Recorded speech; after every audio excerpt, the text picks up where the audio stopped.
Tunggu, tunggu dengar dulu. Pancasila. Pancasila. Satu. Satu. Coba lihat di sini, lihat di sini, lihat di sini. Pancasila. Satu. Yang Tuhan. Ketuhanan yang maha. Ketuhanan yang mana. Video seorang ibu yang terlihat kewalahan mengajari anaknya menghafal Pancasila sempat viral beberapa waktu lalu. Meski dalam keadaan seperti marah, ia tampak tetap mengajari anaknya sambil mengeluarkan kata yang mengundang tawa netizen. Beberapa kali ibu yang diketahui berdomisili di Manado, Sulawesi Utara itu tampak mengeluhkan sistem belajar online di masa pandemi dan mempertanyakan kapan kegiatan sekolah akan berjalan kembali. Kondisi ibu di Manado, Sulawesi Utara itu bisa jadi mewakili apa yang dialami sebagian kaum perempuan di masa pandemi saat ini. Berdasarkan survei Kementerian Pemberdayaan Perempuan dan Perlindungan Anak menilai dampak COVID-19 terhadap gender dan pencapaian SDGs di Indonesia, kaum perempuan disebut memikul beban yang lebih berat selama pandemi. Hasil survei menunjukkan 82% perempuan yang bergantung pada usaha keluarga mengalami penurunan sumber pendapatan, sedangkan laki-laki yang mengalami hal serupa mencapai 80%. Pembatasan sosial yang diterapkan selama pandemi membuat 69% perempuan dan 61% laki-laki menghabiskan lebih banyak waktu mengerjakan pekerjaan rumah tangga. Namun perempuan memikul beban lebih berat karena 61% di antara mereka harus menghabiskan lebih banyak waktu untuk mengasuh dan mendampingi anak. Di sisi lain, hanya 48% laki-laki yang melakukan hal yang sama. Hasil survei juga menunjukkan sebanyak 57% perempuan mengalami peningkatan stres dan kecemasan, sedangkan hanya 48% laki-laki mengalami hal yang sama. Menteri Pemberdayaan Perempuan dan Perlindungan Anak, I Gusti Ayu Bintang Termawati Puspayoga, seperti dikutip katarata.co.id mengatakan, hasil survei itu menjadi masukan berharga bagi pemerintah dalam merancang dan melaksanakan kebijakan yang tepat sasaran selama pandemi. Dia juga berharap dunia usaha, lembaga masyarakat, dan media massa ikut mendorong kebijakan terbaik bagi perempuan dan anak, terutama dalam pencapaian tujuan pembangunan berkelanjutan. Dengan beban mengurus pekerjaan rumah tangga dan pengasuhan, kehilangan pekerjaan dan pendapatan, serta menghadapi kekerasan berbasis gender, perempuan dianggap lebih rentan mengalami gangguan kesehatan mental selama pandemi. Tim Liputan, Kompas TV. Saudara, masa pandemi telah mengubah kebiasaan aktivitas normal kita termasuk bagi para ibu dan juga kaum perempuan. Lalu seberapa besar dampak pandemi COVID-19 terhadap mental kaum perempuan? Untuk membahasnya sudah bergabung secara daring Ibu Venetia R. Danes, Deputi Bidang Perlindungan Hak Perempuan Kementerian Pemberdayaan Perempuan dan Perlindungan Anak. Selamat pagi Bu Venetia. Ya, selamat pagi. Lalu ada Komisioner Komnas Perempuan Bu Reti Tatnawati. Selamat pagi Bu Reti. Selamat pagi. Serta psikolog klinis ada Mbak Desi Wulansari. Selamat pagi Mbak Desi. Selamat pagi. Ya, saya mau ke Bu Reti dulu. Bu Reti, adakah kajian dari Komnas HAM terkait dengan tantangan-tantangan apa saja yang dihadapi, Komnas Perempuan maksud saya, terkait dengan tantangan-tantangan apa saja yang sebenarnya dihadapi oleh perempuan di masa pandemi saat ini? Ya, terima kasih. Sebetulnya seperti yang tadi sudah ditayangkan, itu yang kami dapatkan juga di dalam kajian kami. Sebetulnya Komnas Perempuan sedang mengadakan kajian tentang dampak pandemi ini, terutama pada perilaku ataupun semua yang ada berkaitan dengan kaum perempuan. Sebetulnya kajian tentang dinamika perempuan dan COVID-19 ini belum tuntas selesai semua, tetapi ada beberapa yang sudah selesai. Hanya saja ini tidak bisa hanya satu-satu dibicarakan begitu, karena yang ideal adalah ketika kita sudah selesai melakukan semua. Jadi ada yang awal dulu kita melakukan dinamika perubahan di dalam rumah tangga selama masa COVID. Ini sudah selesai dan ada juga kajian pengada layanan pada perempuan dan pembela HAM.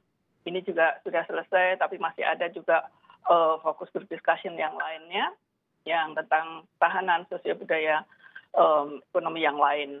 Tapi dari sana memang benar bahwa tidak terlalu berbeda jauh hasilnya seperti yang dipaparkan atau yang sudah didapatkan oleh Kementerian Pemberdayaan dan Perlindungan terhadap Anak ini, bahwa kami melakukannya dengan daring, jadi online bulan Mei sampai Maret sampai Mei maksud saya. Jadi di sana ya bahwa perubahan beban kerja pada perempuan meningkat, terutama ketika sudah ada di dalam situasi bertambahnya harus mengajar anak di rumah, sementara beban yang lainnya juga selama pekerjaan domestik itu. Dari sisi perlindungan HAM-nya, Bu Reti, bagaimana gambaran umumnya yang ditemukan oleh Komnas Perempuan? Ya, di dalam perlindungan hak asasi inilah yang sering lepas ya. Jadi misalnya pada layanan, pada pengada layanan pada perempuan pembela HAM ini misalnya. Jadi ketika ada terjadi kekerasan, kemudian mereka harus datang ke sana, ternyata ini sukar untuk didatangi karena lokasinya dan karena PSBB. Dan ketika sudah sampai di sana, ini juga ketika akan diteruskan persoalannya ini menuju ke ranah litigasi, ternyata ada lembaga layanan yang mengurangi jumlah jam kerjanya.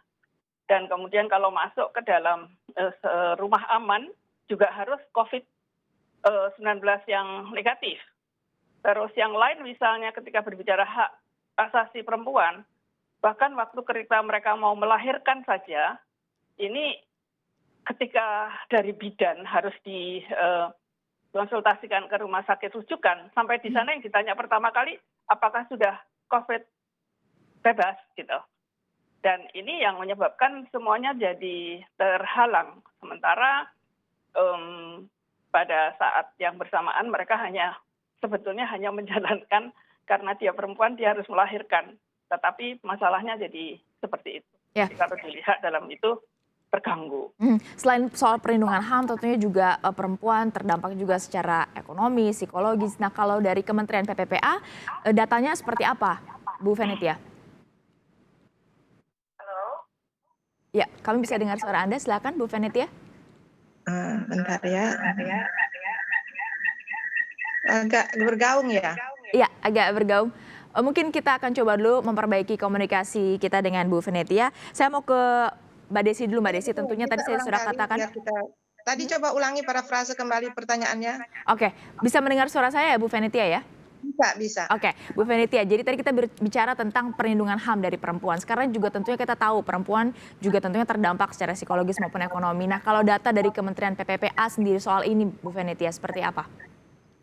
Ya, sejak pandemi memang kita tahu bahwa ada 36% perempuan pekerja atau perempuan itu banyak yang terdampak dalam hal ini.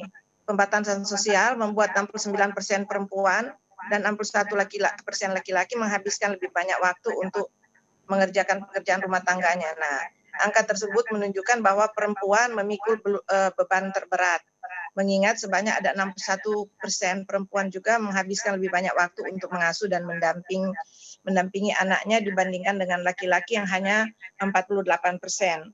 Nah, dari hasil tersebut kita lihat survei ini, Kemen PPA menekankan pentingnya sinergi antara pemerintah dengan pilar-pilar pembangunan lainnya, seperti dunia usaha, lembaga masyarakat, media massa dalam hadirkan kebijakan, program, dan layanan yang terbaik bagi perempuan dan anak. Ya, Bu Venitia, cara membaca survei ini apakah perbandingannya ini kan kalau kita lihat angkanya 61% dengan 48%, ada juga yang 57% dengan 48%. Ini artinya perbedaannya tidak terlalu signifikan atau seperti apa? Atau bisa dibandingkan juga dengan kondisi normal sebelum pandemi seperti apa? Begini,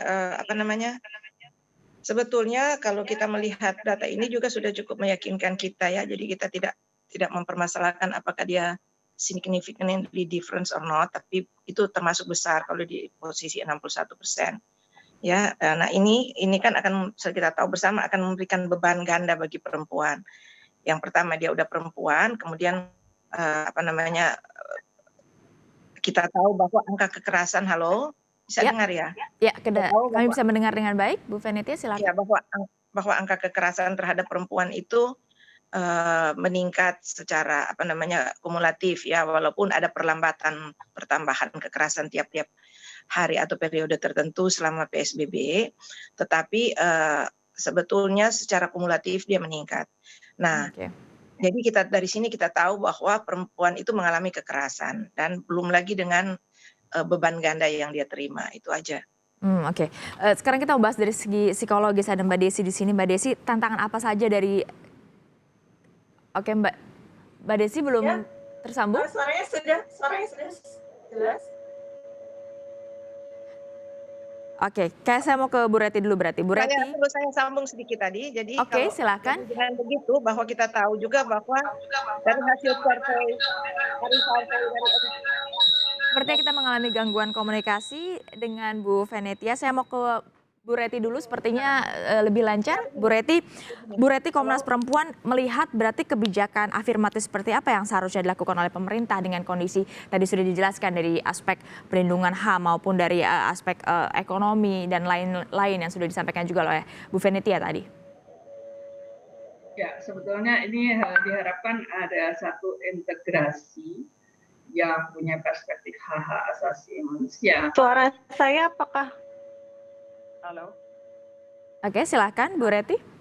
Ya, jadi mengintegrasikan perspektif hak-hak asasi manusia, terutama pada kelompok-kelompok rentan perempuan, anak dan lansia, dan di dalam kebencanaan ini. Jadi harus ada terobosan penyikapan lah yang lebih komprehensif. Jadi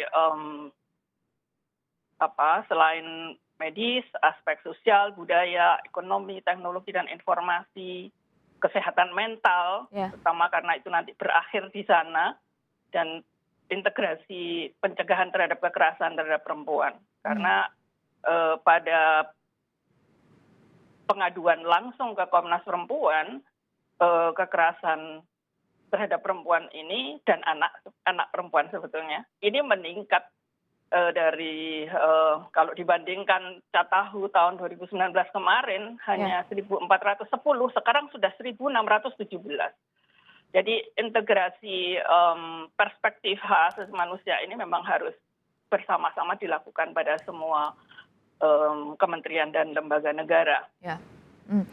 Kesehatan mental bagi kaum perempuan ini juga yang menjadi sorotan. Kita akan tanyakan kepada Mbak Desi, psikolog klinis yang sudah bergabung bersama kita. Tapi kita harus jeda dulu, tetaplah di Sapa Indonesia Akhir Pekan. Kami segera kembali.